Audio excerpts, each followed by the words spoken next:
கர்த்தருடைய பரிசுத்த நாமத்துக்கு மகிமை உண்டாகட்டும். Glory be to God's holy name. நாம் இந்த நாட்களில் சீயோன் என்கிறதான தலைப்பிலே பரிசுத்த ஆவியானுடைய உதவியோடு தேவனுடைய திருவசனங்களை தியானித்து வருகிறோம். These days we are meditating the holy words of God with the help of the Holy Ghost under the title Zion. 102ஆம் சங்கீதம் 13 முதல் 15 வரை உள்ள வசனங்கள். Psalm 102 verses 13, 14 and 16. Thou shalt arise and have mercy upon Zion, for the time to favor her, the set time is come. For thy servants take pleasure in her stones, and favor the dust thereof. When the Lord shall build up Zion, he shall appear in his glory. இவரீர் எழுந்தருளி சீயோனுக்கு இறங்குவீர், அதற்கு தயவுசெய்யும் காலமும் அதற்காக குறித்த நேரமும் வந்தது.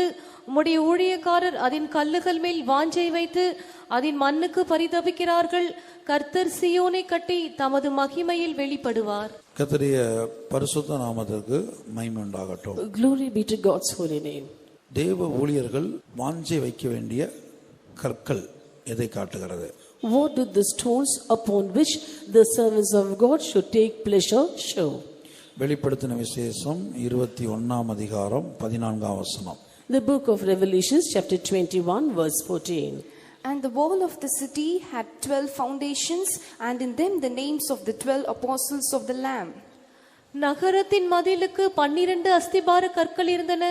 அவைகள் மேல் ஆட்டுக்குட்டியானவருடைய 12 அப்போஸ்தலரின் 12 நாமங்களும் பதிந்திருந்தன. 19-20 verses 19 and 20. And the foundations of the wall of the city were garnished with all manner of precious stones. The first foundation was jasper, the second sapphire, the third a chalcedony, the fourth an emerald, the fifth sardonyx, the sixth sardius, the seventh chrysolite, the eighth beryl, the ninth a topaz, the 10th a chrysoprasus, the 11th a jacinth, the 12th an amethyst.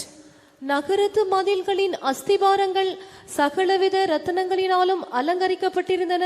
முதலாம் அஸ்திபாரம் வச்சிரக்கல், இரண்டாவது இந்திரநீலம், மூன்றாவது சந்திரகாந்தம், நான்காவது மரகதம், ஐந்தாவது கோமேதகம், ஆறாவது பத்மராகம், ஏழாவது ஸ்வர்ணரத்தினம், எட்டாவது படிகை பச்சை, ஒன்பதாவது புஷ்பராகம், பத்தாவது வைடூரியம், 11வது சுநீரம், 12வது சுகந்தி. இவைகளே.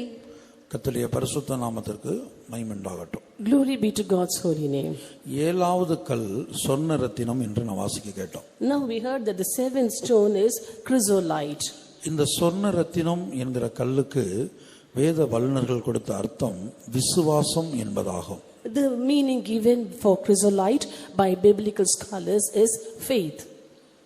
கர்த்தருடைய பரிசுத்த நாமத்திற்கு மகிமை உண்டாகட்டும். Glory be to God's holy name. ஒவ்வொரு தேவ ஊழியரும் இந்த சொர்ண ரத்தினம் என்கிற கல்லின் மேல், அதாவது விசுவாசம், அந்த விசுவாசத்தின் மேல் ஒரு பெரிய வாஞ்சை வைக்க வேண்டும். Every worker of God should take great pleasure in chrysolite, that is in faith. கிறிஸ்தவ ஜீவியத்தில் மிகவும் இன்றியமையாத சுபாவம் என்பது விசுவாசமாயிருக்கிறது. Faith is the most needed nature in Christian life.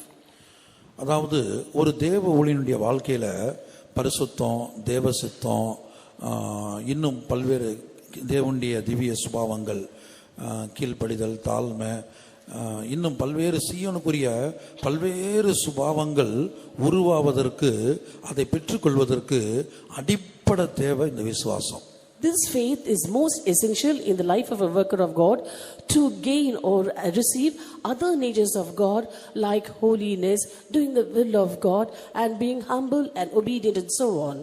நாம் வேதத்திலே வாசிக்கிறோம், விசுவாசம் இல்லாமல் தேவனுக்கு பிரியமாயிருப்பது கூடாத காரியம். In the scripture it is written, without faith it is impossible to please God. விசுவாசம் இல்லாமல் தேவனுக்கு பிரியமாயிருப்பது கூடாத காரியம் என்று எழுதப்பட்டிருக்கிறது. And without faith it is impossible to please God. அப்ப ஒவ்வொரு தேவ ஊழியரும் கர்த்தராகிய இயேசு கிறிஸ்துவை போல பிதாவுக்கு பிரியமானவைகளை செய்ய வேண்டுமானால் அவங்க என்ன செய்யணும்? விசுவாசம் உள்ளவர்களாய் மாற வேண்டும். Therefore, if every worker of God wants to do things which please God as Jesus Christ did, first he has to have faith. எபிரேயர் Hebrews chapter 11 verse 6. But without faith it is impossible to please him, for he that cometh to God must believe that he is, and that he is a rewarder of them that diligently seek him. விசுவாசம் இல்லாமல் தேவனுக்கு பிரியமாயிருப்பது கூடாத காரியம். ஏனென்றால் தேவனிடத்தில் சேருகிறவன் அவர் உண்டென்றும் அவர் தம்மை தேடுகிறவருக்கு பலன் அளிக்கிறவர் என்றும் விசுவாசிக்க வேண்டும். விசுவாசம் இல்லாமல் தேவனுக்கு பிரியமாயிருப்பது கூடாத காரியம். Without faith it is impossible to please God. இயேசுவுடைய பரிசுத்தத்தை பெற்றுக்கொள்ள வேண்டுமானால் ஆண்டவர் அந்த பரிசுத்தத்தை தருவார் என்கிற ஒரு விசுவாசம் நமக்கு வேண்டும். If we want to receive the holiness of Jesus, then we must first have a faith that the Lord will give that to us. இயேசுவின் ரகசிய வரிகளை எடுத்துக்கொள்ளப்படுவதற்கு ஒரு விசுவாசம் தேவை. To be caught up in the secret coming of Lord Jesus, we need a faith. இந்த உலகத்தில் ஜீவிப்பதற்கும் ஒவ்வொரு தேவ ஊழியனுக்கும் விசுவாசம் மிக மிக தேவை. And faith is very, very essential for every worker of God to live in this world. தன் விசுவாசத்தினாலே நீதிமான் பிழைப்பான், பின்வாங்கி போவானானால் அவன் மேல் என் ஆத்துமா பிரியமாயிராது என்று சொல்லுகிறார். And it is written, the just shall live by faith, but if any man draw back, my soul shall have no pleasure in him. எபிரேயர் 10 அதிகாரம் 38 வசனத்தை படிக்கிறோம். பழைய ஏற்பாட்டு காலத்தில் இந்த வசனத்தை வாசிக்கும் போது, தீர்க்கதரிசன புத்தகத்தில் வாசிக்கும் போது, தன் விசுவாசத்தினாலே நீதிமான் பிழைப்பான். In Hebrews chapter 10 verse 38 we read like that, but in the Old Testament period it is written, the just shall live by his faith. Now the just shall live by faith, but if any man draw back, my soul shall have no pleasure in him. விசுவாசத்தினாலே நீதிமான் பிழைப்பான், பின்வாங்கி போவானானால் அவன் மேல் என் ஆத்துமா பிரியமாயிராது என்கிறார். Habakkuk chapter 2 verse 4. Behold, his soul which is lifted up is not upright in him, but the just shall live by his faith. இதோ அகங்காரியா இருக்கிறானே, அவனுடைய ஆத்துமா அவனுக்குள் செம்மையானதல்ல, தன் விசுவாசத்தினாலே நீதிமான் பிழைப்பான். தன் விசுவாசத்தினாலே நீதிமான் பிழைப்பான். The just shall live by his faith. மற்றவருடைய விசுவாசம் என்னுடைய ஜீவியத்துக்கு பிரயோஜனப்படாது. The faith of others will not be useful in my life. நான் சீயோனை சுதந்தரிப்பதற்கு, நான் இயேசுவை போல மாறுவதற்கு எனக்குள்ள விசுவாசம் தேவை. For me to inherit Zion and for me to become like Jesus, I need a faith. மாத்திரமல்ல, இந்த உலகத்துல என்னுடைய ஊழியத்தின் பகுதியின் ஜீவியத்தின் பகுதிக்கு தேவையான அந்த தேவைகளை பெற்றுக்கொள்வதற்கு விசுவாசம் தேவை. Not only that, for my life in this world and also for my ministry, all the things that I need should be received by faith. கர்த்தருடைய பரிசுத்த நாமத்துக்கு மகிமை உண்டாகட்டும். Glory be to God's holy name. அடுத்து நாம் பார்க்கிறோம், உங்கள் விசுவாசமே உலகத்தை ஜெயிக்கிற ஜெயம். And next it is written, this is the victory by which you have overcome the world, even your faith. நான் விசுவாசத்தின் முக்கியத்துவத்தை முதலாவது சொல்ல விரும்புகிறேன். First of all, I want to give you the importance of faith. உங்கள் விசுவாசமே உலகத்தை ஜெயிக்கிற ஜெயம். This is the victory that overcometh the world, even our faith. First John chapter 5 verse 4. For whatsoever is born of God overcometh the world, and this is the victory that overcometh the world, even our faith. தேவனால் பிறப்பதெல்லாம் உலகத்தை ஜெயிக்கும், நம்முடைய விசுவாசமே உலகத்தை ஜெயிக்கிற ஜெயம். நம்முடைய விசுவாசம் தான் உலகத்தை ஜெயிக்கிற ஜெயம். This is the victory that overcometh the world, even our faith. விசுவாசத்தை கொண்டு தான் உலகத்தை ஜெயிக்க முடியும். Using faith we can overcome the world. பாவத்தை ஜெயிக்க விசுவாசம் தேவை. We need faith to overcome sin. பிசாசை ஜெயிக்க விசுவாசம் தேவை. We need faith to overcome the devil. உலகத்தை ஜெயிக்க விசுவாசம் தேவை. We need faith to overcome the world. இப்படி ஆண்டவரை போல மாறுவதற்கு விசுவாசம் தேவையா இருக்கிறது. In this way we need faith to become like God. கர்த்தருடைய பரிசுத்த நாமத்திற்கு மகிமை உண்டாகட்டும். Glory be to God's holy name. அப்ப இந்த விசுவாசம் என்றால் என்ன? Therefore, what is faith? விசுவாசம்னா என்ன? What is faith? இப்போ உலக பிரகாரமாக இல்லாத ஒரு காரியத்தை இருக்கிறதா நம்ம சொன்னோம்னா அதுக்கு பேர் பொய். In this world, we suppose there is nothing of any sort, and we say that there is something, that is a lie. இப்போ என்னிடத்துல பரிசுத்தம் இல்லை. I don't have holiness. ஆனா நான் பரிசுத்தமா இருக்க கர்த்தர் உதவி செய்திருக்காருன்னு சொல்றேன். But I say the Lord has helped me to be holy. அப்ப உலகத்தாருடைய பார்வையில் அல்லது உலக ஞானத்தின்படி நான் சொல்றது பொய். In the sight of the world or by worldly wisdom, what I say is a lie. ஆனா தேவனுடைய பார்வையில் அது விசுவாசம். But in the sight of God, that is faith. கர்த்தருடைய பரிசுத்த நாமத்திற்கு மகிமை உண்டாகட்டும். Glory be to God's holy name. இப்ப வாசிங்க எபிரேயர் 11ஆம் அதிகாரம் 1ஆம் வசனம். Hebrews chapter 11 verse 1. Now faith is the substance of things hoped for, the evidence of things not seen. விசுவாசமானது நம்பப்படுகிறவைகளின் உறுதியும் காணப்படாதவைகளின் நிச்சயமுமாய் இருக்கிறது. காணப்படாத ஒரு காரியத்தை, இல்லாத ஒரு காரியத்தை இருக்கு என்று சொல்லி தேவ சமூகத்துக்குள்ள கர்த்தருக்குள்ள சொல்வதுதான் விசுவாசம். A thing is not seen, but in God's presence we firmly assure that is, and we have seen, that is faith. உதாரணமாக ஆபிரகாமுடைய ஜீவிதத்தை எடுத்துக்கொண்டால், for example, when we take the life of Abraham, ரோமர் 4ஆம் அதிகாரத்தில் அவன் விசுவாசத்தில் பலவீனமாய் இருக்கவில்லை. in Romans chapter 4 it is written that he was not weak in faith. அப்ப விசுவாசத்தில் அவன் பலமுள்ளவனாய் இருந்தான். He was strong in faith. கர்த்தருடைய பரிசுத்த நாமத்திற்கு மகிமை உண்டாகட்டும். Glory be to God's holy name. வாசிங்க ரோமர் 4ஆம் அதிகாரம் 19. Romans chapter 4 verse 19. And being not weak in faith, he considered not his own body now dead when he was about 100 years old, neither at the deadness of Sarah's womb. அவன் விசுவாசத்திலே பலவீனமாய் இருக்கவில்லை. அவன் ஏறக்குறைய 100 வயதுள்ளவனாயிருக்கும் போது தன் சரீரம் செத்து போனதையும் சாராளுடைய கர்ப்பம் செத்து போனதையும் எண்ணாதிருந்தான். தன்னுடைய சரீரம் செத்து போனதையும் சாராளுடைய கர்ப்பம் செத்து போனதையும் எண்ணாதிருந்தான். விசுவாசம் கிரியை செய்யணும்னா, விசுவாசம் வெளிப்படணும்னா, அந்த விசுவாசம் பலமா இருக்கணும்னா, மறுபக்கம் ஒரு காரியம் செய்யணும். நம்முடைய பலவீனத்தை நம்ம எண்ணாமல் இருக்க வேண்டும். So if the faith has to work, if the faith has to be strong, and we have to receive something by faith, we must not consider our weaknesses. So it is written about Abraham that he did not consider that his body was dead and Sarah's womb was dead. விசுவாசத்துக்கு ரெண்டு விஷயங்கள் மிக மிக முக்கியம். Two things are so very important in faith. இல்லைன்னா நம்முடைய விசுவாசம் பலவீனப்பட்டு போகும். Or our faith will become weak. முதல் காரியம், நம்முடைய பலவீனத்தை நாம் எண்ணாது இருக்க வேண்டும். First point, we shouldn't consider our weakness. அப்பதான் நம்முடைய விசுவாசம் பலமுள்ளதா இருக்கும். Only then will our faith be strong. இப்ப நான் என்னுடைய பலவீனத்தை, என்னுடைய தோல்விகளை நான் எண்ண ஆரம்பித்தால் என்னுடைய விசுவாசம் பலவீனப்பட்டு போய் நான் ஒருபோதும் சீயோனா மாற முடியாது, நான் ஒருபோதும் இயேசுவின் ரகசியங்களில் போக முடியாது என்கிறதான ஒரு தாழ்வு மனப்பான்மை, குற்ற மனப்பான்மை எனக்கு உண்டாகிவிடும். Suppose if I start considering my weaknesses and my failures, my faith will turn out to be weak, and so I will have a low self-esteem, and I will think I cannot become Zion, and I cannot be caught up in the secret coming of Jesus. இப்போது சொல்லப்படுகிற சத்தியங்கள் ஒரு ஊழியருடைய வாழ்க்கையில் மாத்திரமல்ல, ஒவ்வொரு விசுவாசிக்கு அது தேவையா இருக்கிறது. The truths now told are not only necessary for every worker of God, but also for every believer. ஏன்னா புதிய எருசலேமில் பிரவேசிக்கணுமானால் ஒவ்வொரு விசுவாசத்தின் பூரணத்தை அடையணும். For to enter into New Jerusalem, every believer should attain perfection in faith. அந்த நகரம் சதுரமாய் இருந்தது.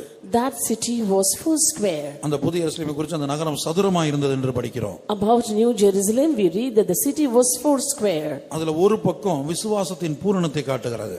One side of it shows perfection in faith. ஆகவே தேவ ஊழியர்களுக்கு மாத்திரமல்ல, தேவ ஜனங்களுக்கும் விசுவாசத்தின் பூரணம் அடைய வேண்டும். Therefore not only for workers of God, but even believers should attain a perfection in faith. அப்ப விசுவாசத்தின் பூரணத்தை அடையும்படியாக, விசுவாசத்திலே பலமுள்ளவர்களாய் மாறும்படியாக நாம் இரண்டு காரியங்களை செய்ய வேண்டும்.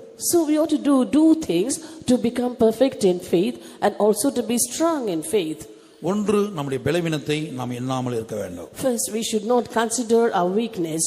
இரண்டாவது, நம்முடைய சத்துருக்களுடைய பலத்தையும் எண்ணாது இருக்க வேண்டும். And second, we also should not consider the strength of our enemy. நான் இப்ப என்னுடைய பலவீனத்தை எண்ணாலும் எனக்கு விசுவாசத்துல பலவீனம் வந்துரும், அதைரியம் வரும், அவிசுவாசம் வரும், சந்தேகம் வரும். என்ன செய்வேன்? ஒரு அவிசுவாசமான அறிக்கையை பண்ண ஆரம்பித்து தேவனை துக்கப்படுத்தி அந்த பூரணத்தை அடைய முடியாமல் போய்விடும். If I start considering my weakness, then I'll feel weak. I will not have the faith. There will be disbelief in me, and so I will not be able to achieve the perfection expected for a worker of God. இரண்டாவது, சத்துருக்களுடைய பலத்தை எண்ணக்கூடாதுங்கிறதுக்கு உதாரணம் நான் சொல்லுகிறேன். And second, let me give you an example to say that we should not consider the strength of the enemy. முதலாவது 12 வேவுகாரர்களை எடுத்துக்கொள்வோம். Now let's take about the 12 spies. அந்த 10 பேர் சத்துருக்களுடைய பலத்தை எண்ணி பார்த்தாங்க. The 10 considered the strength of the enemy. ஆனா இந்த 2 பேர் சத்துருக்களுடைய பலத்தை பார்க்கலும் தேவனிடத்தில் அதிகமான பலம் இருக்குன்னு எண்ணி பார்த்தாங்க. But the other two considered the strength of God to be greater than the strength of the enemy. இந்த 10 பேரும் ராட்சசர்கள் என்று சொல்லி அவங்கள உயர்த்தினாங்க. The 10 said they are giants, saying so they magnified the giants. நாங்க அவங்க முன்னாடி ஒப்பிடும்போது வெட்டுக்கிளிகளை போல இருந்தோம். We were as grasshoppers in their sight. ஆனா இந்த 2 பேர் என்ன செஞ்சாங்க? But what did these two say? தேவனோடு அந்த ராட்சசனை ஒப்பிட்டு பார்த்தாங்க. They compared those giants with God. தங்களோடு ஒப்பிட்டு பார்க்கல. They did not compare those giants with themselves. தேவனோடு ராட்சசனை ஒப்பிட்டு பார்த்தாங்க. They compared the giants with God. அப்ப ஆண்டவருக்கு இந்த ராட்சசர்கள் ஒரு விஷயமே இல்ல. So these giants do not matter at all for God. அதுபோல நாமும் சத்துருக்களுடைய பலத்தை எண்ணாமல் தேவனுடைய பலத்தை எண்ணும்போது நம்முடைய விசுவாசம் பலப்படும். Therefore similarly we too, when we do not consider the strength of our enemy but consider the strength of God, then our faith will be strengthened. இப்ப இன்னொரு உதாரணத்தை நான் சொல்லுகிறேன். Let me give another example. ஒரு Goliath, A Goliath, நல்ல ஹைட்டா வெயிட்டா பயங்கரமா ஒரு ராட்சசனை போல இருக்கிறான். and he is a giant, quite tall and heavy also. முழு இஸ்ரவேலிய ராணுவமும் சவுல் முதற்கொண்டு முழு இஸ்ரவேலிய ராணுவமும் அவனை கண்டு பயப்படுறாங்க. Right from Saul, the whole Israelite army shuddered in terror looking at him. காரணம் என்ன? What was the reason? அந்த கோலியாத்துடைய பலத்தை அவங்க எண்ணி பார்த்தாங்க. They considered the strength of that Goliath. ஆனா தாவீது கோலியாத்துடைய பலத்தை எண்ணாமல் இருந்தான். But David did not consider the strength of Goliath. தாவீது ஒருத்தன் அந்த ஒருத்தன்னா அந்த தாவீது ஒருத்தன்னா கோலியாத்துடைய பலத்தை எண்ணி பார்க்கல. That David alone did not consider the strength of Goliath. ஆனா தேசத்தை ஆளுகை செய்கிற அந்த ராஜா முதற்கொண்டு ராணுவத்தில் காணப்படக்கூடிய ஒவ்வொரு போர் செய்ய வேண்டிய அந்த ஒவ்வொரு ராணுவ வீரனும் கோலியாத்துடைய பலத்தை எண்ணி பார்க்கறான். But right from the king of the land, Saul, till every soldier in the army who had to fight were considering or counting on the strength of Goliath. ஆனா தாவீது தேசத்தின் ராஜாவும் இல்ல, ராணுவத்தில் இருக்கக்கூடிய ஒரு போர் வீரனும் இல்ல. But David on the other hand was not the king of the land and also not even a soldier in the army. ஆடுகளை மேய்க்கிறவனா இருந்தான். He was a shepherd. தாவீது கோலியாத்துடைய அந்த சத்துருடைய பலத்தை எண்ணி பார்க்கல, தேவனுடைய பலத்தை எண்ணி பார்த்தான். But David did not consider the strength of the enemy but considered the strength of God. தேவனை உயர்த்துகிறான். He was magnifying God. ஆகவே தான் அந்த கோலியாத் அவனுக்கு ஜெயிக்க முடிந்தது. That was the reason why he was able to overcome the enemy. கர்த்தருடைய பரிசுத்த நாமத்துக்கு மகிமை உண்டாகட்டும். Glory be to God's holy name. ஆகவே நாம் தேவனிடத்திலிருந்து ஒரு காரியத்தை பெற்றுக்கொள்ள, therefore to receive something from God, ஒன்று உதாரணம் எடுத்துக்கொண்ட பரிசுத்தம்னு ஒரு காரியத்தை எடுத்துக்கொள்ளுங்க. Now for example, when we want holiness, இப்ப நான் என்னுடைய ஜீவியத்தில் காணப்படுகிற அசுத்தத்தை எண்ணாமல் இருக்க வேண்டும். First of all, I should not consider the uncleanness found in my life. இரண்டாவது, இந்த அசுத்தத்தை கொண்டு வரக்கூடிய பரிசுத்தத்துக்கு விரோதமாய் போராடக்கூடிய ஒரு எதிராளி, ஒரு சத்துரு இருக்கிறான், அவன் தான் பிசாசு. Next, there is an adversary who brings in this uncleanness, who strives against holiness, that is the devil. என்னுடைய பலவீனத்தை நான் எண்ணாது இருக்க வேண்டும். I should not consider my weakness. அதான் என்கிட்ட காணப்படுகிற தோல்விகள். That is the failures found in me. எனக்குள்ள காணப்படுகிற சில அசுத்தங்கள், certain uncleanness found in me, அல்லது அருவருப்புகள், or certain abominations, அல்லது தீட்டுகள், or certain things which defile. இதை நான் எண்ணாது இருக்க வேண்டும். I should not consider these.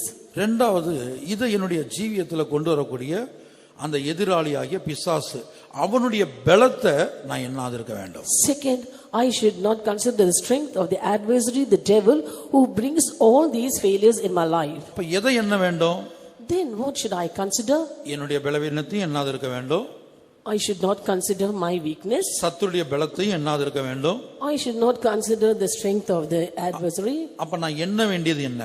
Then what should I consider? தேவனுடைய வல்லமையை, the power of God. தேவனுடைய வல்லமையை நான் எண்ணி பார்க்க வேண்டும். I should keep on considering or counting the power of God. தேவனுடைய வல்லமையை நான் விசுவாசிக்க வேண்டும். I've got to believe the power of God. மறுபக்கத்துல On the other side, இப்ப எனக்குள்ள சில தீட்டுகள் காணப்படுது, அசுத்தம் காணப்படுகிறது. certain defilements and certain unclean things are found in me. பரிசுத்தம் அங்க இல்ல. There is no holiness. அப்ப நான் என்ன செய்ய வேண்டும்?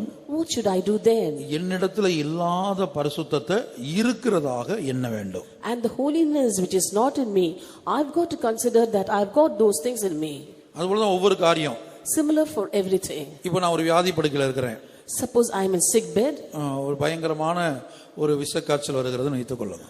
I'm down with a viral fever. அந்த காய்ச்சலையும் அந்த காய்ச்சலின் தன்மையும் நான் எண்ணக்கூடாது. I should not consider that fever and the after effects of that fever. அடுத்து இந்த காய்ச்சல் வந்தவங்களுக்கெல்லாம் அங்க இங்க என்ன சம்பவிச்சுச்சு அதெல்லாம் எண்ணி பார்க்க கூடாது. And after that I should not consider the things that happened in the life of others who were also down with the same type of fever. அந்த காய்ச்சல் எனக்குள்ள இருக்கும்போதே கர்த்தர் எனக்கு சுகத்தை கொடுத்தார், கர்த்தர் எனக்கு சுகத்தை கொடுத்திருக்கிறார் என்ற அந்த சுகத்தையும் ஆரோக்கியத்தையும் நான் விசுவாசிக்கணும். While I'm still with fever, I have to believe and say that the Lord has given me healing and health. என்னிடத்துல இல்லாததை நான் அறிக்கிட வேண்டும். I have to confess what I do not have. சுகம் இப்ப என்னிடத்துல இல்ல. Now I don't have good health. ஆனா கர்த்தர் சுகத்தை கொடுத்தார். But the Lord has given me health. வியாதி இருக்கும்போதே கர்த்தர் சுகத்தை கொடுத்தார். When I am down with sickness itself, I must say the Lord hath restored my health. தோல்விகள் இருக்கும்போதே கர்த்தர் ஜெயத்தை கொடுத்தார். And in the midst of failures, I have to say the Lord has given me victory. இப்படி அறிக்கை பண்ணுவதுதான் விசுவாசத்தின் அறிக்கையா இருக்கிறது. And when we confess this way, is called the confession of faith. இந்த கல்லின் மேல் சொர்ண ரத்தினம் என்கிற இந்த கல்லின் மேல் ஒவ்வொரு தேவ ஊழியரும் வாஞ்சை வைக்க வேண்டும். Every worker of God should take pleasure in chrysolite. அப்ப விசுவாசம் என்பது எவ்வளவு முக்கியம், ஆண்டவர் அதுக்கு எவ்வளவு முக்கியத்துவம் கொடுக்கிறார் என்பதற்கு ஒரு சம்பவத்தை நான் சொல்ல விரும்புகிறேன். I like to tell you of an incident to show how important faith is and how much importance God is attaching to faith. ஒரு மனிதனுடைய அழைப்பு விசேஷமானதுதான். A calling for a man is special. உதாரணமாக ஒரு இஸ்ரவேலனை எழும்பி நீங்க சாட்சி சொல்ல சொன்னால் அவன் என்ன சாட்சி சொல்லுவான்? Suppose you ask an Israelite to give a testimony, what shall he say? எகிப்து தேசத்திலிருந்து என்னையும் என்னுடைய குடும்பத்தையும் வெளியே கொண்டு வருவதற்காக, To bring me and my family out of the land of Egypt. பார்வோனின் சிங்காசனத்தில் காணப்படுகிற பார்வோனின் தலைப்பிள்ளை முதல் எகிப்துல காவல் கிடங்குல காணப்படக்கூடிய ஒரு சிறை கைதி அவனுடைய தலைப்பிள்ளை வரைக்கும் சகல தலைப்பிள்ளையும் ஆண்டவர் சங்கரித்து என்னையும் என் குடும்பத்தையும் எகிப்தை விட்டு வெளியே கொண்டு வந்தார். The Lord smote all the firstborn in the land of Egypt, right from the family of Pharaoh, the king who sat upon the throne, till a slave in the dungeon, and brought me out of the land of Egypt. எங்க வாசிக்கிறோம்? யாத்திராகமத்துல In Exodus, சிங்காசனத்துல காணப்படுகிற பார்வோனுடைய தலைப்பிள்ளை முதல் எகிப்துல காவல் கிடங்குல காணப்படுகிற Exodus chapter 12 verse 29. And it came to pass that at midnight the Lord smote all the firstborn in the land of Egypt, from the firstborn of Pharaoh that sat on his throne, unto the firstborn of the captive that was in the dungeon, and all the firstborn of cattle. நடுராத்திரியிலே சிங்காசனத்தின் மேல் வீற்றிருக்கும் பார்வோனுடைய தலைப்பிள்ளை முதல் காவல் கிடங்கில் இருக்கும் சிறைப்பட்டவரின் தலைப்பிள்ளை வரைக்கும் எகிப்து தேசத்தில் இருந்த முதற் பேரனைத்தையும் மிருக ஜீவன்களின் தலையீற்றனைத்தையும் கர்த்தர் அடித்தார். அப்போ ஒவ்வொரு இஸ்ரவேலனுக்கும் ஒரு சாட்சி இருக்கிறது. Therefore every Israelite has a testimony. தன்னுடைய அழைப்பை குறித்து மேன்மையாக சொல்லிக்கொண்டே இருக்கலாம். And he will be boasting about his calling. என்னை என்னுடைய குடும்பத்தை ரட்சிப்பதற்காக எகிப்திலிருந்து வெளியே கொண்டு வருவதற்காக சிங்காசனத்தில் காணப்படுகிற அந்த பார்வோனுடைய தலைப்பிள்ளை முதல் சிறைச்சாலையில காவல் கிடங்குல காணப்படுகிற ஒரு கைதியுடைய தலைப்பிள்ளை வரைக்கும் எல்லா தலைப்பிள்ளையும் கர்த்தர் சங்கரித்து என்னையும் என் குடும்பத்தையும் எகிப்தை விட்டு வெளியே கொண்டு வந்தார். To save me and my family, to deliver me and my family from the land of Egypt, the Lord smote all the firstborn in the land of Egypt, from the firstborn of Pharaoh that sat on his throne, unto the firstborn of the cattle that was in the dungeon, and all the firstborn of cattle, and brought us out. ஒவ்வொரு ஊழியருக்கும் அழைப்பு விசேஷமானது என்பதை மறுக்க முடியாது. And no one can deny that the calling for every worker of God is great. பல்வேறு தரிசனங்களை கர்த்தர் கொடுத்து அழைத்திருக்கலாம். The Lord would have called them giving various visions. பிரத்யட்சமாக இயேசுவை முகமுகமாய் தரிசித்து இந்த ஊழியத்துக்கு வந்திருக்கலாம். And there he could have surely seen the Lord Jesus Christ face to face and could have come to this ministry. பல சொப்பனங்கள் கிடைத்து இந்த ஊழியத்துக்கு வந்திருக்கலாம். After receiving many dreams, they could have come to this ministry. இல்ல ஒரு இஸ்ரவேலனை விடுவித்தது போல வேறு ஏதாவது அற்புதங்கள் அடையாளங்கள் செய்து ஆண்டவர் நம்மை விடுவித்து இந்த ஊழியத்துக்கு கொண்டு வந்திருக்கலாம். Or as the Israelites were delivered, the Lord could have performed wonders and miracles in their life and delivered them and brought them to this ministry. ஆனா இந்த அழைப்பிலேயே சந்தோஷமாய் இருந்து கொண்டு திருப்தியாய் இருந்து கொண்டு மேன்மை பாராட்டி கொண்டு இருக்க கூடாது. But being happy with the calling and being boasting about it, you must not stay there itself. உதாரணமா பாருங்க, இப்படி விடுவித்து வெளியே கொண்டு வந்த இஸ்ரவேலுடைய முடிவு என்ன தெரியுமா? Now, do you know the end of the Israelites who were delivered in such a marvelous way and brought out? யூதா, இந்த வசனம். Jude, verse 5. I will therefore put you in remembrance, though ye once knew this, how did the Lord, having saved the people out of the land of Egypt, afterward destroy them that believed not. நீங்கள் முன்னமே அறிந்திருந்தாலும் நான் உங்களுக்கு நினைப்பூட்ட விரும்புகிறது என்னவெனில், கர்த்தர் தமது ஜனத்தை எகிப்து தேசத்திலிருந்து வரப்பண்ணி ரட்சித்து பின்பு விசுவாசியாதவர்களை அழித்தார். அப்ப விசுவாசியாதவர்களை அழித்தார். Destroyed them that believed not. பிசாசு அழிக்கல. And he did not destroy the devil. கர்த்தர் அழித்தார் என்று எழுதப்பட்டிருக்கிறது. It is written, the Lord destroyed and not the devil. நான் இந்த விசுவாசத்தை எம்பசைஸ் பண்ணி சொல்ல விரும்புகிறேன். I want to emphasize this. இந்த விசுவாசம் கர்த்தர் எப்படி ஒரு இஸ்ரவேலனுக்குள்ளே இப்படிப்பட்ட ஒரு விசுவாசத்தை எதிர்பார்த்திருப்பாரானால் ஒவ்வொரு தேவ ஊழியருக்குள்ளும் ஒவ்வொரு விசுவாசிகளுக்குள்ளும் அவர் மகா பரிசுத்த விசுவாசத்தை எதிர்பார்க்கிறார். If the Lord expected such a faith in an Israelite itself, then we can understand that the Lord will expect out of every worker of God and out of every believer a most holy faith. புதிய எருசலேமும் சீயோனும் சேர்ந்து மகா பரிசுத்த ஸ்தலம் என்று அழைக்கப்படுகிறது. Both New Jerusalem and Zion together is called the most holy place. இந்த மகா பரிசுத்த ஸ்தலத்திலே பிரவேசிக்க வேண்டிய ஒரு தேவனுடைய பிள்ளை விசுவாசியா இருந்தாலும் சரி, சீயோனை சுதந்திரிக்க போகிற தேவனுடைய ஊழியனா இருந்தாலும் சரி, மகா பரிசுத்த விசுவாசம் தேவை. And a child of God who is going to inherit New Jerusalem and a worker of God who is going to inherit New Zion, all of them need a most holy faith. கர்த்தருடைய பரிசுத்த நாமத்திற்கு மகிமை உண்டாகட்டும். Glory be to God's holy name. ஆகவே நம்முடைய ஜீவியத்துல நாம் என்ன நிலவரத்தில் இருக்கிறோமோ நம்ம இருக்கிற நிலவரத்தோடு கர்த்தருடைய கரத்தில் நம்ம கொடுத்துறணும். Therefore, in our lives, we must give ourselves into the hands of God in an as-is where-is condition. பாருங்க, மகா பரிசுத்த ஸ்தலத்துல ஆசரிப்பு கூடாரத்துல உடன்படிக்கை பெட்டி காணப்பட்டது. In a tabernacle in the most holy place, we see the ark of the covenant. அது மகா பரிசுத்த ஸ்தலத்திலே காணப்படுகிறது. It was found in the most holy place. அப்ப அந்த உடன்படிக்கை பெட்டி எப்படி தயாரிக்கப்பட்டது என்பதை நீங்க அந்த வேத பகுதியை வாசித்து பாருங்க. And you read that scripture passage as to how that ark was prepared. உடன்படிக்கை பெட்டி செய்யற மெத்தட் அந்த ஆண்டவர் சொல்றாருல மாதிரி. When the Lord gave a pattern for the ark of the covenant. யாத்திராகமம் 37 1 முதல் 5 வரை. Exodus chapter 37 1 to 5. And Bezaleel made the ark of shittim wood. 2 cubits and a half was the length of it, and a cubit and a half of the breadth of it, and a cubit and a half the height of it. And he overlaid it with pure gold within and without, and made a crown of gold to it round about. And he cast for it 4 rings of gold to be set by the 4 corners of it, even 2 rings upon the one side of it, and 2 rings upon the other side of it. And he made staves of shittim wood, and overlaid them with gold. And he put the staves into the rings by the sides of the ark to bear them. பெசையில் சீத்தி மரத்தினால் பெட்டியை உண்டு பண்ணினான். அதன் நீளம் 2.5 முழமும், அதன் அகலம் 1.5 முழமும், அதன் உயரம் 1.5 முழமுமானது. அதை உள்ளம் புறமும் பசு பொன் தகட்டால் மூடி சுற்றிலும் அதற்கு பொன் திறனை உண்டாக்கி அதற்கு 4 பொன் வளையங்களை வார்ப்பித்து அவைகளை அதன் 4 மூலைகளிலும் போட்டு ஒரு பக்கத்தில் 2 வளையங்களையும் மறுபக்கத்தில் 2 வளையங்களையும் இருக்கும்படி தைத்து சீத்தி மரத்தினால் தண்டுகளை செய்து அவைகளை பொன்தகட்டால் மூடி அந்த தண்டுகளால் பெட்டியை சுமக்கும்படி அவைகளை பெட்டியின் பக்கங்களில் இருக்கும் வளையங்களிலே பாய்ச்சினான்.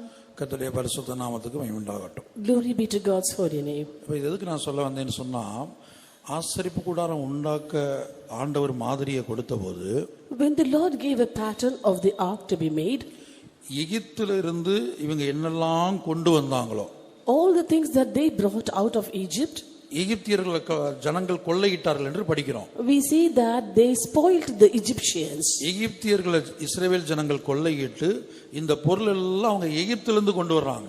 The Israelites spoiled the Egyptians and all these things were brought out of the land of Egypt. பல பொருட்கள் அந்த எகிப்திலிருந்து கொண்டு வரப்பட்டது. Many things were brought out of Egypt. அப்ப எகிப்திலிருந்து கொண்டு வரப்பட்ட பொருள்களை கர்த்தர் மோசேயின் இடத்துல சொல்லி கேட்டு வாங்கும்படி சொல்லுகிறார். And the Lord had asked Moses to ask of the children of Israel to give the things that they had brought out of the land of Egypt. இப்ப தங்களிடத்துல என்ன இருக்கிறதோ, Whatever they have with them, அது அப்படியே கர்த்தரிடத்துல கொடுத்து விட வேண்டும். they have to give it to the Lord. இப்ப மரம் மனுஷிகமான சுபாவங்களை காட்டுகிறது. Wood shows human nature. அடுத்து பொன், இன்னும் வேறு பொருள்கள்லாம் அங்க தேவைப்பட்டிருக்குது. And gold and some other items also were needed. நான் இப்ப உடன்படிக்கை பெட்டியை குறித்து மாத்திரம் சொல்லுகிறேன். Now I want to tell you only about the ark of the covenant. ஏன்னா இந்த உடன்படிக்கை பெட்டி தான் மகா பரிசுத்த ஸ்தலத்துல காணப்பட்டது. For this ark was found in the most holy place. அப்ப நம்ம கிட்ட என்ன இருக்குதோ அதை நம்ம அப்படியே ஆண்டவர்ட்ட ஒப்படைக்க வேண்டும். So whatever we have to give that to the Lord in an as is where is condition. இஸ்ரவேல் ஜனங்க எகிப்திலிருந்து பல பொருட்களை கொண்டு வந்தது போல, as the Israelites brought certain things out of Egypt, நாம் உலகத்திலிருந்து மீட்கப்பட்டிருக்கிறோம். we have been redeemed from this world. அப்ப அந்த உலகத்தின் பாவங்கள், உலகத்தின் சிற்றின்பங்கள், உலகத்தின் வேஷங்கள் அல்லது உலகத்தினுடைய பல்வேறு காரியங்கள் நமக்குள்ள இருக்கும். Then the sins of the world, fashions of the world and temporal pleasures of the world and some more things of the world might be in us. நம்மிடத்தில் இருக்கக்கூடிய மரத்தை கொடுக்க வேணும். Now we have to give the wood that we have. அது மனுஷியத்தை காட்டுகிறது. That shows the human nature. நம்ம கிட்ட இருக்க பொண்ணை கொடுக்கணும். We have to give the gold we have. ஆனா அதே வேளை அந்த பொண்ணு எகிப்திலிருந்து கொண்டு வந்தது. At the same time that gold was brought out of Egypt. எகிப்திலிருந்து கொண்டு வந்தாலும் அது விஷயம் அல்ல. It might be brought from Egypt, but that's not a matter. நம்மிடத்துல என்ன இருக்கிறதோ அது அப்படியே கர்த்தரிடத்துல ஒப்படைக்கும்போது, whatever we have to exactly give that to the Lord. மகா பரிசுத்த ஸ்தலத்திலே காணப்படக்கூடிய ஒரு உடன்படிக்கை பெட்டியாக தேவன் தம்முடைய ஞானத்தின்படி உருவாக்குகிறார். God by his wisdom makes it into an ark of the covenant which is found in the most holy place. அதோட அர்த்தம் என்ன? What does it mean? உன்னிடத்துல என்ன பலவீனங்கள் இருக்கிறதோ அதை கர்த்தரிடத்துல ஒப்படை. Whatever weakness you have, give that to the Lord. உன்னிடத்துல என்ன மனுஷிகமான சுபாவங்கள் இருக்கிறதோ வெட்கப்படாமல் கர்த்தரிடத்துல ஒப்படை. Whatever human nature you have, don't feel shy, give that to the Lord. மறைக்க கூடாது. Do not hide it. தேவனிடத்துல ஆதாம் ஏவாள் பேசினது போல பேசக்கூடாது. Do not speak to God as Adam and Eve spoke. Saul பேசினது போல பேசக்கூடாது. Don't speak as Saul spoke. ஒரு தாளந்து வாங்கினவன் பேசினது போல பேசக்கூடாது. Don't speak as the one who got 1 talent spoke. இப்ப எனக்குள்ள பொறாமை இருக்கிறது என்றால், suppose I have envy. ஆண்டவரே நான் ஒரு பொறாமை உள்ள மனிதனா இருக்கிறேன், என் பொறாமையை உம்மிடத்தில் ஒப்படைக்கிறேன். Lord, I am an envious person, I give my envy to you. இதான் மரம். This is the wood. எனக்குள்ள பெருமை இருக்கிறது என்றால், suppose I have pride. ஆண்டவரே எனக்குள்ள பெருமை இருக்கிறது, ஆண்டவரே என்னுடைய பெருமையை உம்முடைய கரத்தில் ஒப்படைக்கிறேன். Lord, I have pride within me, I give my pride to you. என்கிட்ட பகை இருக்கிறது என்றால், if I have hatred, ஆண்டவரே எனக்குள்ள பகை இருக்கிறது, ஆண்டவரே என்னுடைய பகையை உம்மிடத்தில் ஒப்படைக்கிறேன். Lord, I have hatred with me, I'll give my hatred to you. என்கிட்ட இச்சை இருக்கிறது என்றால், if I have lust, ஆண்டவரே எனக்குள்ள இச்சை இருக்கிறது, ஆண்டவரே இன்னின்ன காரியங்கள் எனக்கு இச்சை இருக்கிறது என்று சொல்லி அதை தேவ சமூகத்துல தேவனிடத்துல ஒப்படைக்க வேணும். You have to say to the Lord, Lord, in such and such things I have lust. Saying so, you have to give that lust to the hands of the Lord. கர்த்தருடைய பரிசுத்த நாமத்திற்கு மகிமை உண்டாகட்டும். Glory be to God's holy name. அடுத்து பொன். Next, gold. இந்த பொன் விசுவாசத்தை காட்டுது. Gold depicts faith. ஆனா அதே வேளை இந்த பொண்ணு எகிப்திலிருந்து கொண்டு வரப்பட்டது. At the same time, this gold was brought out of the land of Egypt.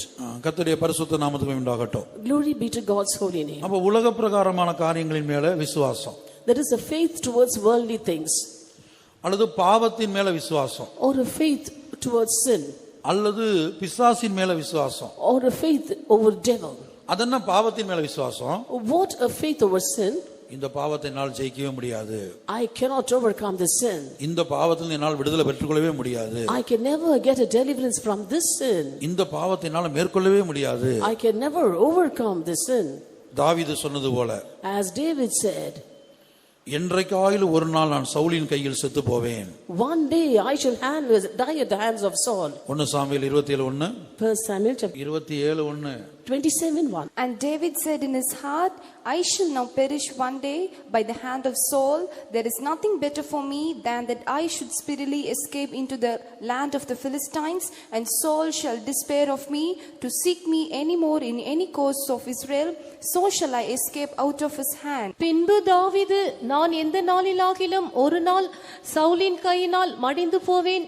இனி சவுல் இஸ்ரவேலின் எல்லைகளில் எங்கேயாவது என்னை கண்டுபிடிக்கலாம் என்கிற நம்பிக்கை அற்று போகும்படிக்கும், நான் அவன் கைக்கு நீங்களா இருக்கும்படிக்கும், நான் பெலிஸ்தரின் தேசத்திற்கு போய் தப்பித்துக் கொள்வதை பார்க்கிலும் நலமான காரியம் வேறில்லை என்று தன் இருதயத்தில் யோசித்தான். இதுதான் எகிப்தின் பொன் என்பது. This is the gold from Egypt. முதல் காரியம், என்றைக்காயிலும் ஒரு நாள் சவுலின் கையில நான் மடிந்து போவேன், செத்து போவேன். First thing is, one day I shall perish by the hand of Saul. அப்ப சத்துருவின் மேல விசுவாசம். Then the faith over the enemy. தேவன் மேல விசுவாசம் இல்ல. No faith on God. சத்துரு என்றைக்காவது ஒரு நாள் என்னை கொன்றுவான். Someday the enemy will kill me. இந்த பாவம் என்னை அடிமைப்படுத்தி வச்சிருக்குது. This sin has brought me into captivity. என்றைக்காவது ஒரு நாள் என்னை தேவனுடைய வீட்டை விட்டு துரத்திரும். One day it will chase me away out of the house of God. இந்த பாவம் என்றைக்காவது ஒரு நாள் என்னை கொன்றும். Someday this sin will kill me. இதுதான் அந்த எகிப்தின் பொன். This is the gold from Egypt. பொன் விசுவாசம். Gold shows faith. எகிப்து பாவத்துக்கு அடையாளம். And Egypt is a type of sin. உலகத்துக்கு அடையாளம். A type of the world. இன்னும் பல்வேறு வல்லமைகளுக்கு அடையாளம் என்று நாம் கடந்த நாட்களில் பார்த்திருக்கிறோம். Earlier itself we have seen that Egypt is a type of various other things also. அப்ப தாவீது என்ன செய்யறான்? தேவன் மேல விசுவாசம் இல்ல, பல்வேறு சோதனை பல்வேறு பாடுகள் வழியா நடந்து நடந்து நடந்து நடந்து பல நெருக்கத்தின் வழியாய் போய் இப்போ ஒரு முடிவுக்கு வந்துட்டான். ஆண்டவரால் என்னை காப்பாற்ற முடியாது, இந்த சவுலின் கரத்திலிருந்து தப்புவிக்க என் ஆண்டவருக்கு முடியாது. Now David, instead of placing his faith on God because of the various paths by which he had to go, and he said finally, I will one day die in the hands of my enemy. That is, he did not have his faith on God that the Lord is able to deliver him. என்றைக்காயிலும் ஒரு நாள் இந்த சவுலின் கையால் நான் செத்து போவேன். I will perish one day by the hand of Saul. இந்த சவுல் என்னை கொன்று போடுவான். Saul will kill me. இதுதான் எகிப்தின் பொன். This is the gold from Egypt. சத்துருவை விசுவாசிக்கிறது. And believing the enemy. சத்துருவின் வல்லமையை விசுவாசிக்கிறது. Believing the power of the enemy. அதுவும் விசுவாசம் தான். That too is faith. அடுத்து இதே வசனத்துல Next in the same verse, மற்றொரு எகிப்தின் பொன் காணப்படுகிறது. another gold of Egypt is found. அது என்னன்னு சொன்னா, That is, பெலிஸ்தர் தேசத்துக்கு போனா நான் பாதுகாப்பா இருப்பேன். if I go to the land of the Philistines, there I will be safe. அந்த இடத்துக்கு போயிட்டேன்னு சொன்னா சவுல் என்னை டச் பண்ண முடியாது, தொட முடியாது. If I go to that land, Saul can no more touch me. இங்க பெலிஸ்தர் தேசத்தின் மேல ஒரு விசுவாசம் வருது. Now he has got a faith over the land of the Philistines. அதான் எகிப்தின் பொன். That is the gold from Egypt. இதுபோல நம்முடைய ஜீவியத்துல விசுவாசம் இருக்குது, ஆனா அது தேவன் மேல இல்ல, வேறு எந்தெந்த காரியங்கள் மேலோ இருக்குது. Similarly, in our life too, we've got faith, but it's not on God, but on various other things. நம்முடைய ஆவியில போராடி கொண்டிருக்கிற, வருடக்கணக்காய் போராடி கொண்டிருக்கிற அந்த வல்லமைகள் மேல ஒரு விசுவாசம். We've got a faith over the past that are striving against our spirit for years together. சரீரத்துல வருடக்கணக்கா குடியிருக்கிற அந்த வியாதியின் மேல விசுவாசம். And we have a faith over the sickness that is living in our body for years together. இந்த வியாதி வருடக்கணக்கா எனக்குள்ள இருக்குது. This sin is with me for years together. எவ்வளவோ ஜெபிச்சு பார்த்துட்டேன். I have prayed much for this. எத்தனையோ பரிசுத்தவான்க ஜெபிச்சிட்டாங்க. Many saints too have prayed for this. ஆனாலும் விடுதலை இல்ல. But not yet delivered. இந்த வியாதி என்றைக்காவது என்னை சீக்கிரமா கொன்று என்னை அழித்து போடும். One day this sickness very soon will kill me. அப்ப வியாதியின் மேல விசுவாசம். Therefore, a faith over sickness. அதான் எகிப்தின் பொன். That is the gold from Egypt. சத்துருக்களின் மேல் விசுவாசம். A faith over the enemy. பாவத்தை ஜெயிக்க என்னால முடியவே முடியாது. I can never overcome sin. அது பயங்கரமானது. That is very terrible. இந்த பாவம் பயங்கரமா இருக்குது. That sin is very terrible. கர்த்தருடைய பரிசுத்த நாமத்திற்கு மகிமை உண்டாகட்டும். Glory be to God's holy name. அப்ப இந்த எகிப்தின் பொன்னையும் நம்மகிட்ட இப்ப இதுதான் இருக்குது, எகிப்தின் பொண்ணு தான் இருக்குது. நம்மகிட்ட இப்ப இருக்கிறது எகிப்தின் பொண்ணு தான், தாவீதுட்ட இருந்தது போல. அந்த எகிப்தின் பொன்னையும் ஆண்டவரே எனக்கு உம்முடைய வல்லமையின் மேல விசுவாசம் இல்லை, உண்மையில விசுவாசம் இல்லை, என்னோட போராடுகிற அந்த வல்லமையின் மேலதான், பாவத்தின் மேலதான், அந்த பிசாசின் மேலதான் விசுவாசம் இருக்குது என்று சொல்லி அந்த எகிப்தின் பொண்ணை அவரிடத்துல சரண்டர் பண்ணணும், ஒப்பு கொடுக்கணும்.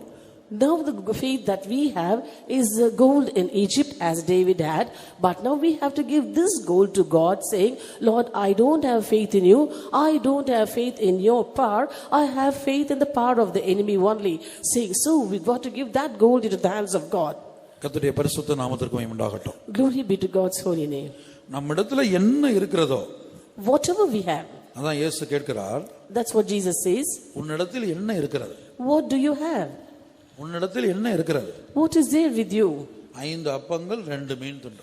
5 loaves of bread and 2 fishes. கேக்குறாரா உன்னிடத்தில் என்ன இருக்கிறது? And he asked, what do you have? அப்ப இங்க ஒரு சிறு பையன் இருக்கிறான். There was a lad. அவன்ட்ட 5 அப்பம் தான் இருக்குது, 2 மீன் துண்டு தான் இருக்குது. And he had only 5 loaves and 2 fishes. ஆனா வந்திருக்க ஜனங்க ஆயிரக்கணக்கா இருக்கிறாங்க. But thousands had gathered there. 5 அப்பம் 1 மீன் ஒரு சின்ன பிள்ளைக்கே பத்தாது. And with 5 loaves and 2 fishes, it is practically not possible to serve everybody. அப்படி அல்ல. It's not so. இருக்கிறது அவர்ட்ட கொடுத்துறணும்.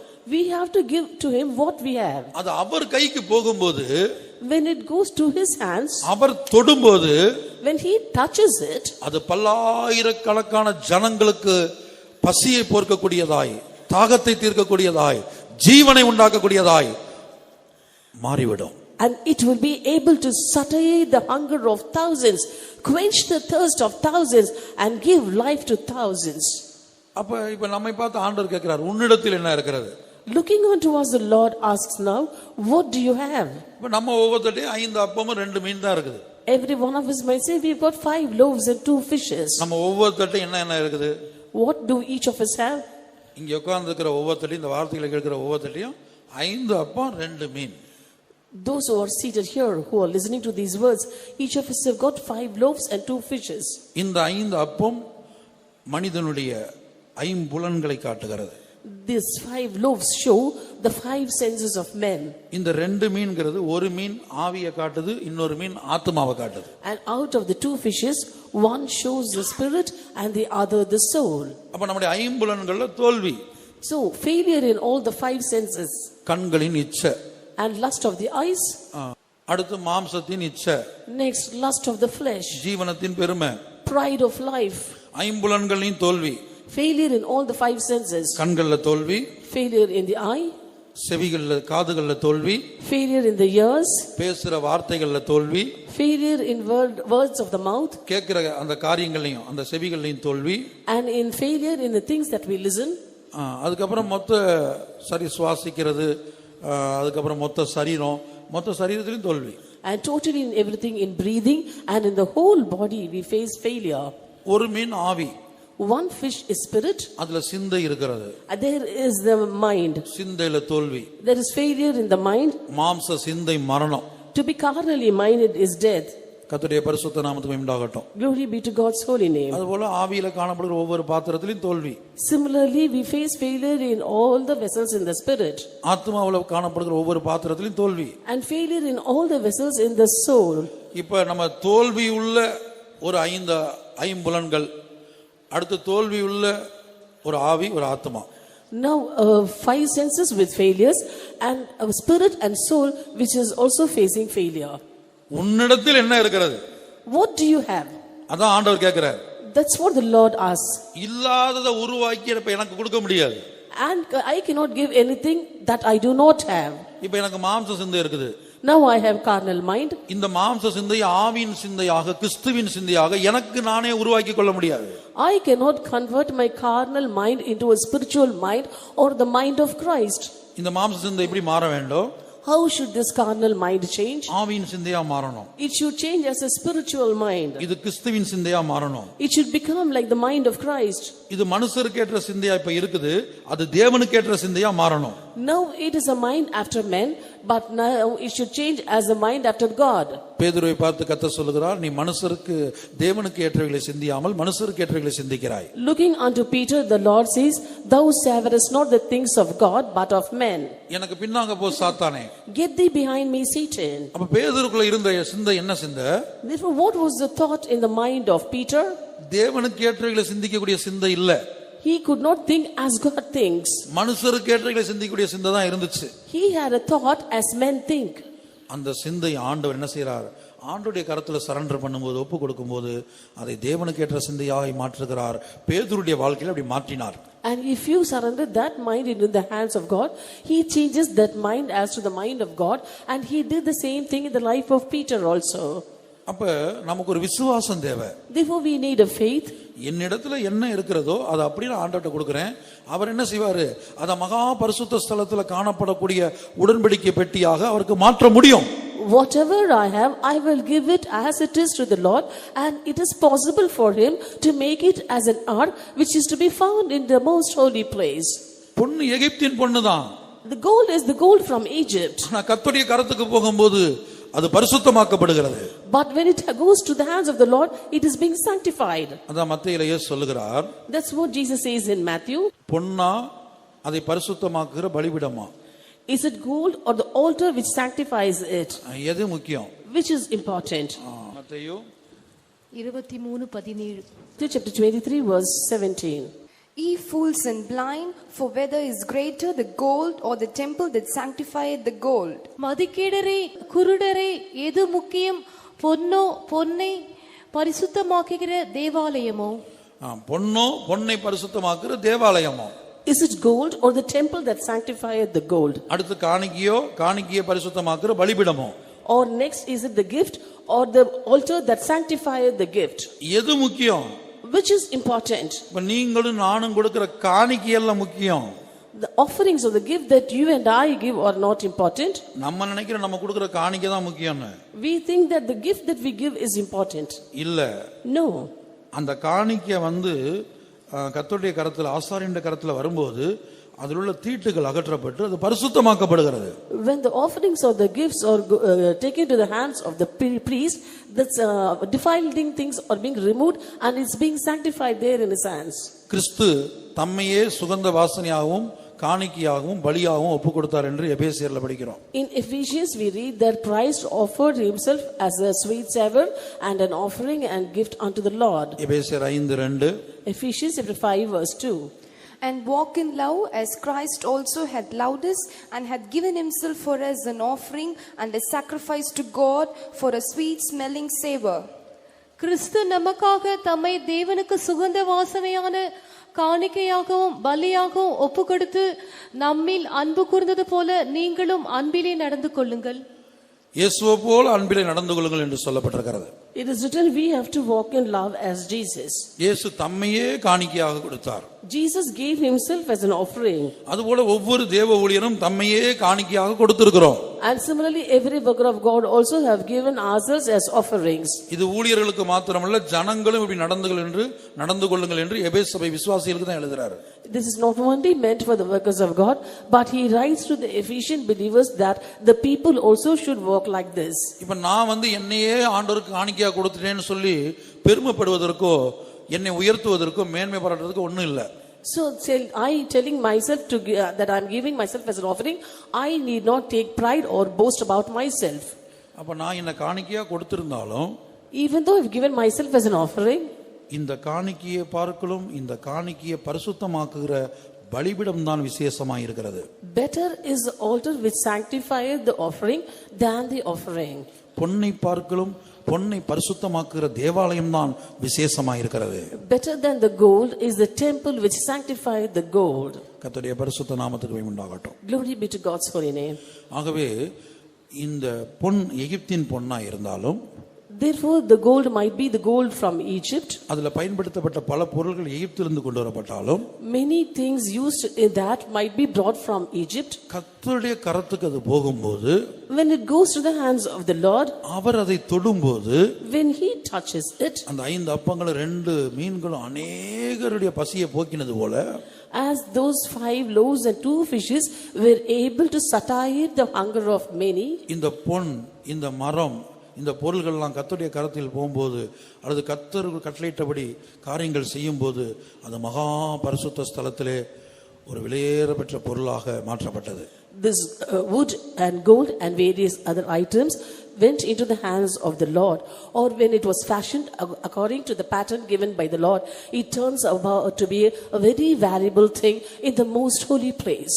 ஆசரிப்பு கூடாரத்திலே காணப்படுகிற குத்து விளக்கு அது பூமியிலே காணப்படுகிற சபைக்கு நல்லா இருக்கிறது. The candlestick found in the tabernacle is a shadow unto the church found in the world. மகா பரிசுத்த ஸ்தலத்திலே காணப்படுகிற உடன்படிக்கை பெட்டி எடுத்துக்கொள்ளப்படுகிற இயேசுவின் ரகசிய வருகையில் எடுத்துக்கொள்ளப்படுகிற சபைக்கு நல்லா இருக்கிறது. The ark of the covenant found in the most holy place is a shadow unto the church that will be raptured in the secret coming of Jesus. தேவ ஊழியர்களும் தேவ ஜனங்களும் சேர்ந்துதான் இயேசுவின் ரகசிய வருகையில் எடுத்துக்கொள்ளப்படுகிற சபை. And the workers of God and the people of God together form the church that will be raptured in the secret coming of Jesus. கர்த்தருடைய பரிசுத்த நாமத்திற்கு மகிமை உண்டாகட்டும். Glory be to God's holy name. ஆகவே ஒவ்வொரு தேவ ஊழியரும் தன்னிடத்தில் இருக்கிறதை இருக்கிற சுபாவங்களை அதை கர்த்தரிடத்திலே கொடுக்கும்போது அவர் மாற்றி அவர் பரிசுத்தப்படுத்தி அதை உருவாக்கி அதை என்ன செய்கிறார், அந்த மகா பரிசுத்த ஸ்தலத்திலே கொண்டு சேர்க்கிறார். Therefore, every worker of God, when they give whatever they have into the hands of the Lord, he changes it, he sanctifies it and molds it and forms it and takes them to the most holy place. இந்த விசுவாசத்தை நாம் இழந்துவிட்டால், if we lose this faith, கர்த்தர் அழித்தார் என்று நாம் பார்க்கிறோம். we see that the Lord will destroy. இஸ்ரவேல் ஜனங்களை எகிப்திலிருந்து வெளியே கொண்டு வந்த அதே கர்த்தர், the very same Lord who brought the Israelites out of Egypt, வனாந்தரத்தில் அவங்களுக்கு பல போராட்டங்கள் இருந்தது. the wilderness, there were so many temptations there. இந்த போராட்டம் வரும்போதெல்லாம் அவங்க என்ன யோசித்திருக்கணும், when temptations came, what should they have thought? எப்படி ஆண்டவர் எகிப்துல இருந்து நம்மை வெளியே கொண்டு வந்தார், how did the Lord bring us out of Egypt? அந்த தேவனுடைய பலத்த கரத்தையும் ஓங்கிய புயத்தையும் நினைவு கூர்ந்து இப்போ உள்ள பிரச்சனையிலிருந்தும் கர்த்தர் நிச்சயமாய் நம்மை தப்புவிப்பார், ஜெயத்தை கொடுப்பார் என்று விசுவாசித்திருக்க வேண்டும். Remembering the strong hand and the outstretched arm by which the Lord brought them out of the land of Egypt, they must say, even now that same Lord is able to deliver us. சிங்காசனத்தில் காணப்படுகிற பார்வோனுடைய தலைப்பிள்ளை முதல் சிறைச்சாலையிலே காணப்படுகிற ஒரு கைதியினுடைய தலைப்பிள்ளை வரை கொலை செய்து தலைச்சன்களை அழித்து அந்த தலைச்சன்களை அழித்து வெளியே கொண்டு வந்த கர்த்தர் இன்றைக்கு என் ஜீவியத்தில் காணப்படுகிற சத்துருவின் தோல்விகளை, அதை கொண்டு வந்த சத்துருவின் வல்லமைகளை நிச்சயமாக கர்த்தர் அழித்து என்னை சீயோனாய் மாற்றுவார், என்னை எருசலேமாய் மாற்றுவார் என்கிற விசுவாசத்தை நாம் இழந்தால் இந்த வனாந்திர பாதையில கர்த்தரே நம்மை அழித்து விடுகிறார். The Lord smote all the firstborn in the land of Egypt, from the firstborn of Pharaoh unto the firstborn of the captive that was in the dungeon, and brought the Israelites out of the Egypt. And in this same way, the Lord will deliver me from all the weaknesses in my life and failures, and also from devil which brought in all those failures in my life. And in this way, if we do not have a faith in God that He will take us to place above, then surely the Lord Himself will destroy us. ஒன்றியவான்ல வாசிக்கும் போது, when we read in 1 John chapter 2 verse 19, they went out from us, but they were not of us.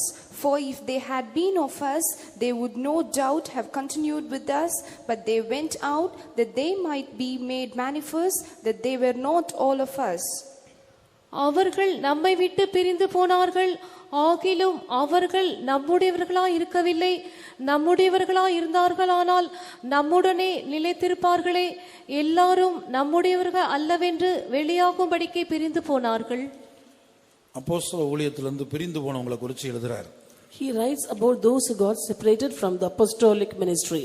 இவங்களும் பாவத்திலிருந்து உலகத்திலிருந்து விடுதலையாக்கப்பட்டு இந்த அப்போஸ்தல ஐக்கியத்துக்கு வந்த தேவ ஊழியர்கள் தேவ ஜனங்கள் தான். They were also the workers of God and believers who came out of this world and sin and now were in the apostolic ministry and apostolic fellowship. ஆனா ஒரு கூட்ட ஊழியர்கள் சில வருஷங்கள் இதில் ஜீவித்த பிற்பாடு, ஒரு கூட்ட விசுவாசிகள் சில வருஷங்கள் இதில் ஜீவித்த பிற்பாடு, நம்மால் இந்த ஜீவியத்தை செய்ய முடியாது, நம்மால் ஆண்டுடைய வரிகளை போக முடியாது, நம்மால் இயேசுவை போல மாற முடியாது என்று சொல்லி ஒரு கூட்ட ஊழியர்களும் ஒரு கூட்ட ஜனங்களும் அந்த நாட்களிலே, முதலாம் நூற்றாண்டு நாட்களிலே பிரிந்து போனார்கள். And after living like this for some years, a group of workers of God and group of believers in the first century BC, they said, we cannot live like this, we cannot become like Jesus, we cannot be caught up in the secret coming of Jesus. Saying so, they separated themselves from this group and went away. இந்த பிரிந்து போன ஊழியர்கள், பிரிந்து போன தேவ ஜனங்களை குறித்து சபை சரித்திரம் தெளிவாக பேசுகிறது. The history of the church very clearly speaks about the people of God and workers of God who separated themselves and left. காரணம் என்ன? What's the reason? விசுவாசத்தை இழந்து விட்டார்கள். They have lost their faith.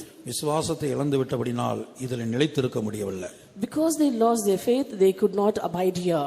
பின்மாற்றம் வந்தா கர்த்தர் அழித்ததுக்கு சமம் அது. And if they have backslid, it is equal to God destroying them. பின்மாற்றக்காரங்க எங்க இருப்பாங்க? புறம்பான இருள் இருப்பாங்க. புதிய பூமி கூட போக முடியாது. Backsliders will find a place in outer darkness and they are not even fit for new earth. ஆகவே நீங்கள் முன்னமே அறிந்திருந்தாலும், Therefore, even though they were known earlier, நான் உங்களுக்கு நினைப்பூட்ட விரும்புகிறது என்னவெனில், the thing that I want to remind you is, ஒரு முறை கூட யூதா 5 வசனத்தை வாசிப்போம். I will therefore put you in remembrance, though ye once knew this, how did the Lord, having saved the people out of the land of Egypt, afterward destroy them that believed not. நீங்கள் முன்னமே அறிந்திருந்தாலும் நான் உங்களுக்கு நினைப்பூட்ட விரும்புகிறது என்னவெனில், கர்த்தர் தமது ஜனத்தை எகிப்து தேசத்திலிருந்து வரப்பண்ணி ரட்சித்து பின்பு விசுவாசியாதவர்களை அழித்தார்.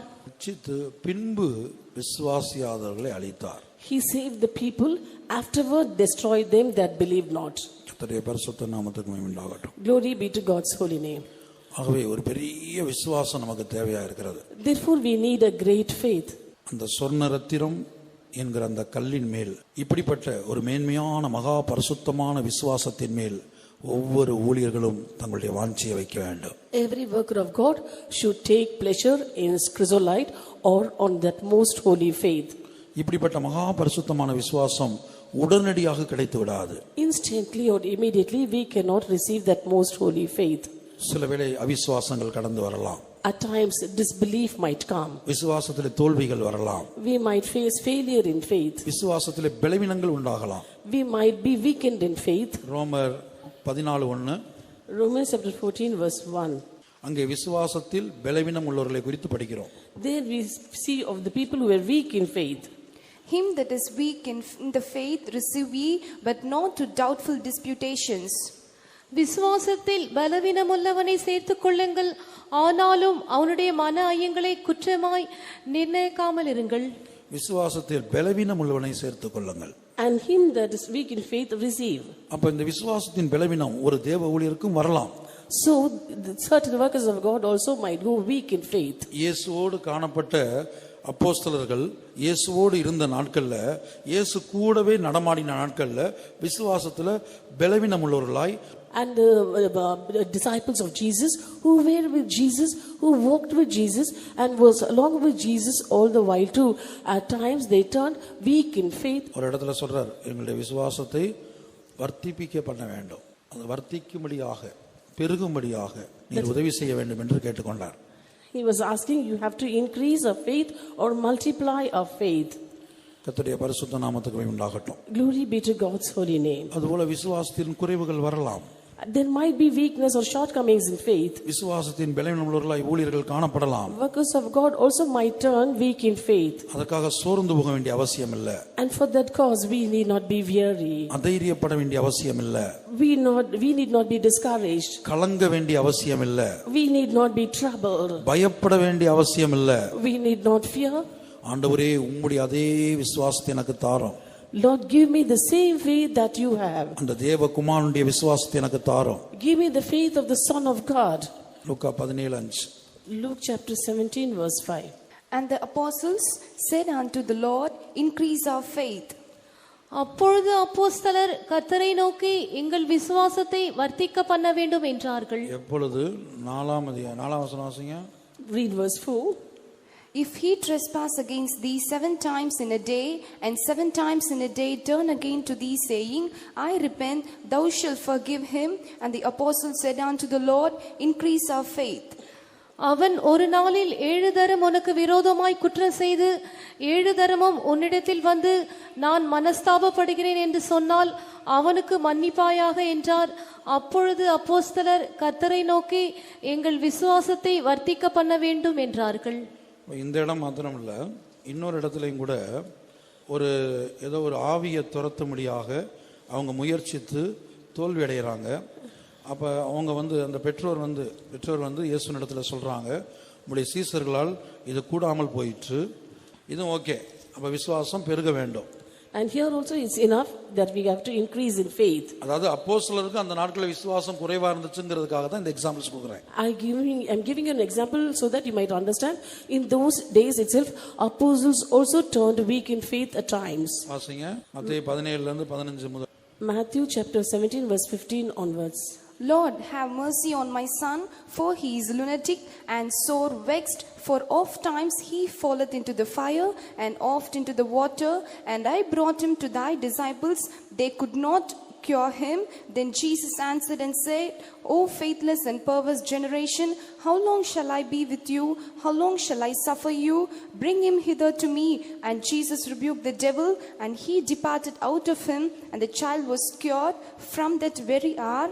Then came the disciples to Jesus apart and said, Why could not we cast him out? And Jesus said unto them, Because of your unbelief.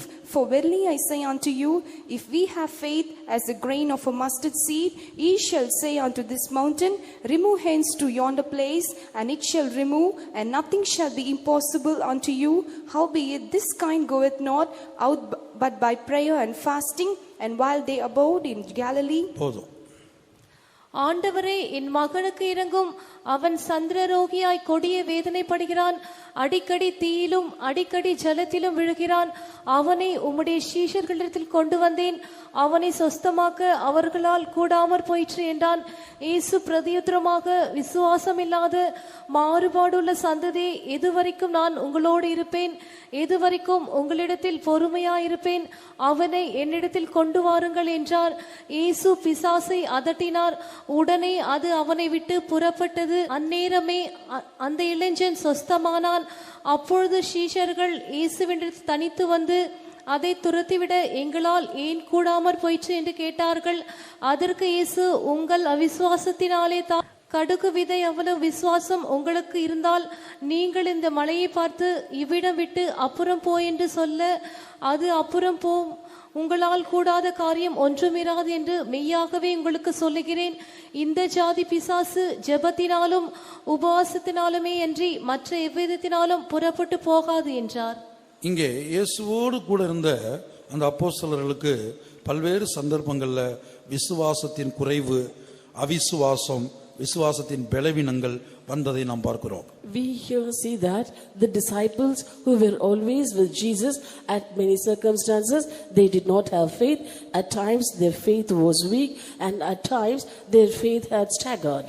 ஆனா அப்படிப்பட்டதான அப்போஸ்தலர்களை, அதே அப்போஸ்தலர்களை பின்னாட்கள்ல விசுவாசத்தின் மகா பரிசுத்த விசுவாசம் உள்ளவர்களாக, விசுவாசத்தின் வீரர்களாக கர்த்தர் மாற்றி அவர்களை கொண்டு ஒரு மகிமையான ஊழியம், மகிமையான ஜீவியம் செய்து தங்களுடைய ஓட்டத்தை முடிக்க உதவி செய்தார். The same disciples were later in life converted by the Lord as heroes of faith, and also they had the most holy faith, and they were able to do marvelous things for the sake of the Lord and also do this ministry as well. பேதுருவுக்கு உதவி செய்த தேவன் ஒவ்வொரு தேவ ஊழியருக்கும் உதவி செய்ய வல்லவராயிருக்கிறார். The Lord who helped Peter is able to help every worker of God. பேதுருடைய ஜீவியத்தை தலைகீழாய் upside down ஆய் மாற்றின தேவன் நம் ஒவ்வொருடைய ஜீவியத்திலும் அப்படி மாற்ற வல்லவராயிருக்கிறார். The Lord who turned the life of Peter upside down is able to turn the life of every one of us. ஆகவே ஒவ்வொரு தேவ ஊழியரும் இந்த சொர்ண ரத்தினம் என்கிற கல்லின் மேல் வாஞ்சை வைக்க வேண்டும். Therefore, every worker of God should take pleasure in chrysolite. உடனடியாக அந்த மகா பரிசுத்த விசுவாசம் உருவாகாது. Immediately, you cannot have that most holy faith in your life. சில வருஷங்கள் எடுக்கலாம். It might take certain years. தாமதமாகலாம். It might get delayed. நம்பிக்கையை இழந்து போகாமல் Without losing hope. தேவன் எழுந்தருளும்படியாக So that the Lord shall arise. சியோனுக்கு இறங்கி ஒவ்வொரு ஊழியருடைய வாழ்க்கையிலும் இந்த சொர்ண ரத்தினம் என்கிற அந்த கல்லை, அந்த மகா பரிசுத்த விசுவாசத்தின் அனுபவத்தை உருவாக்குகிற வரையிலும் நம்பிக்கையோடு காத்திருக்க வேண்டும். Until he has mercy upon Zion and forms the nature of this chrysolite in the life of every servant of God, we have to wait with hope. தேவரீர் எழுந்தருளி சியோனுக்கு இறங்குவீர். Thou shalt arise and have mercy upon Zion. அதற்கு தயை செய்யும் காலமும் அதற்காக குறித்த நேரமும் வந்தது. For the time to favor her, the set time is come. அந்த குறித்த நேரத்துக்காக ஒவ்வொரு தேவ ஊழியரும் இந்த கல்லுகளின் மேல் வாஞ்சை வைத்து பரிதவிப்போடு காத்திருப்போமாக. Until the set time, let every worker of God take pleasure in those stones and favor the dust thereof. நாம் நினையாத நேரத்தில், எதிர்பாராத நேரத்தில் ஒவ்வொரு தேவ ஊழியருடைய வாழ்க்கையிலும் கர்த்தர் தேவன் எழுந்தருளுவார். சத்துருக்கள் சிதறடிக்கப்படுவார்கள். When we do not think, and at the unexpected time, the Lord will arise in the life of every worker of God, and he will scatter the enemies. சியோனுக்கு தேவன் இறங்குவார். The Lord shall have mercy upon Zion. அதற்கு தயை செய்வார். And he will be favorable unto our it. சியோனுக்கு செய்கிற தயை என்ன? What is the favor that he bestows upon Zion? அவருடைய திவ்ய சுபாவங்களை ஒவ்வொரு ஊழியருக்கும் கொடுப்பதே அவர் சியோனுக்கு செய்கிற தயையா இருக்கிறது. The favor that he shows to Zion is that he gives his divine virtues to every worker of God. அந்த காலத்துக்காகவும் அந்த குறித்த நேரத்துக்காகவும் நம்பிக்கையோடு தேவ சமூகத்திலே விசுவாசத்தோடு காத்திருக்கிற ஒவ்வொரு தேவ ஊழியருக்கும் தேவன் உதவி செய்வாராக. And for that time and the set time, when every worker of God with hope and faith, when he waits in God's presence, the Lord shall surely show mercy. மா பரிசுத்த விசுவாசத்தாலே மா பரிசுத்த ஸ்தலமேகிடவே மா பரிசுத்த விசுவாசத்தாலே மா பரிசுத்த ஸ்தலமேகிடவே திரை வழியாம் தம் சரீரத்தினார் திறந்தாரி தூய வழி திரை வழியாம் தம் சரீரத்தினார் திறந்தாரி தூய வழி சியோனிலே அஸ்திவாரம் கிறிஸ்துவே, அவர் நான் என்றும் நம்பும் கன்மலை. சியோனிலே அஸ்திவாரம் கிறிஸ்துவே, அவர் நான் என்றும் நம்பும் கன்மலை. நான் விசுவாசிப்போரின் மாறென்றறிவே, என்னையே படைத்திட்டேன் அவர் கரத்தில். நான் விசுவாசிப்போரின் மாறென்றறிவே, என்னையே படைத்திட்டேன் அவர் கரத்தில். முடிவு வரை என்னை நடத்திடுவார், போற்றமாய் ரட்சிப்பாரே. முடிவு வரை என்னை நடத்திடுவார், போற்றமாய் ரட்சிப்பாரே.